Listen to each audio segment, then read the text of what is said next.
எல்லோரும் எப்படி இருக்கீங்க? நல்லா இருக்கீங்களா? இன்றைக்கி மதியானம் மட்டன் வச்சு ஒரு ரசமும் மட்டன் மிளகு பொரியலும் தாங்க செஞ்சேன். அதுக்கு மட்டன் வேக வச்சு எடுக்கிறதுக்காக வெங்காயம், தக்காளி, பச்சை மிளகா, மஞ்சள் தூள் எல்லாம் போட்டு மட்டனை வேக வச்சுக்கினேன். ஒரு 3-4 விசில் வந்தால் கரெக்டாக வந்துடும். மட்டன் கரெக்டாக வேகிற அளவுக்கு ஒரு விசில் விட்டுக்கோங்க.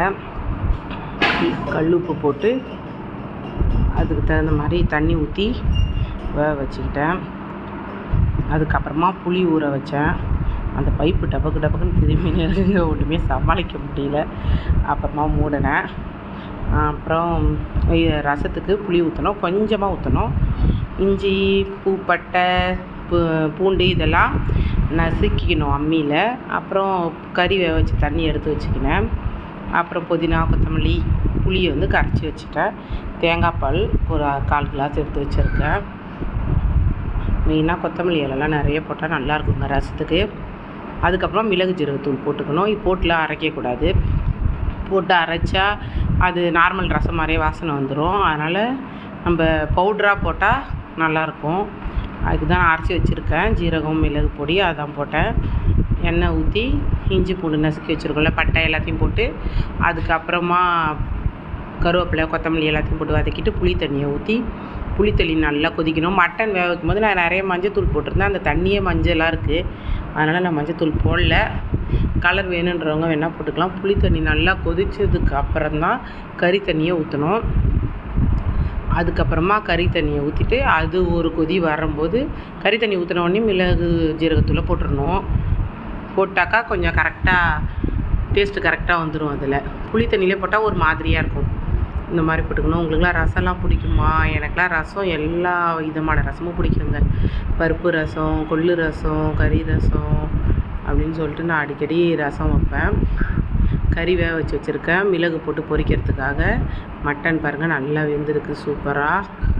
அதுக்கப்புறமா அது மட்டன் பொரிக்கிறதுக்காக சின்னதாக கட் பண்ண இஞ்சி, பூண்டு, வெங்காயம் எல்லாம் வச்சுருக்கேன். நம்ம தக்காளி அதில் போட்டு வேக வச்சதுனால நான் தக்காளி போடல.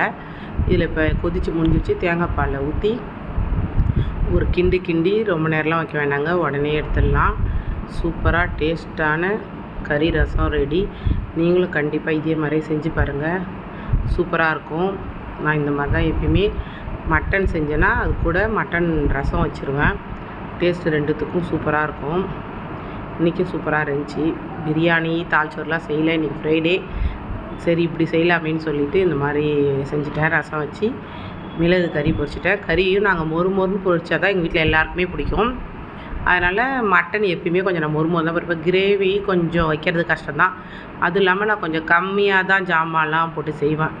ரொம்ப சாதம்லாம் செஞ்சால் எனக்கு கொஞ்சம் பிடிக்கும், அவ்வளோவா எனக்கு பிடிக்காது. இந்த மாதிரி செஞ்சு பாருங்கள் நீங்களும், உங்களுக்கும் கண்டிப்பாக பிடிக்கும். குட்டி குட்டியாக வெட்டி வச்சுருக்க இஞ்சி பூண்டுலாம் போட்டுக்கோங்க. எண்ணெய் ஊற்றி மட்டன் மிளகு பொரியலுக்கு அந்த இது நல்லா கலர் மாறுற அளவுக்கு வதக்கிக்கிங்க. அப்போ தான் அதனுடைய வாசனை எல்லாமே அந்த எண்ணெயில் இறங்கி கரெக்டாக இருக்கும். வெங்காயத்தை இந்த மாதிரி வெட்டிக்கோங்க. இந்த மாதிரி வெட்டி போட்டால் தான் மட்டனுக்கு கரெக்டாக இருக்கும். அது நீட்டாக அந்த மாதிரிலாம் போட்டால் மொறுன்னு வராது கறி. அப்புறமா மட்டனை கொட்டிங்க. அதிலே வேக வச்ச தக்காளி, பச்சை மிளகாய் இதெல்லாம் இருக்குது. அதனால் நான் எதுவுமே போடலைங்க.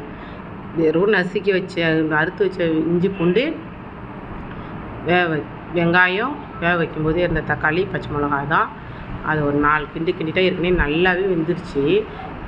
இந்த இரும்பு வாணலில் வச்சு நல்லா ஹை ஃபீல்டில் வச்சோன்னா வாசனை வேறு மாதிரி நல்லா சூப்பராக இருக்கும். அதனால தான் நான் இதில் வச்சுருக்கேன்.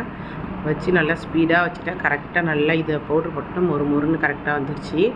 அதுக்கப்புறமா கருவேப்பிலை, கொத்தமல்லிலாம் போட்டு இன்னும் கொஞ்சம் நேரம் சிம்மில் வச்சுருந்தேங்க. வச்சுட்டு அதுக்கப்புறம் தான் எடுத்தேன்.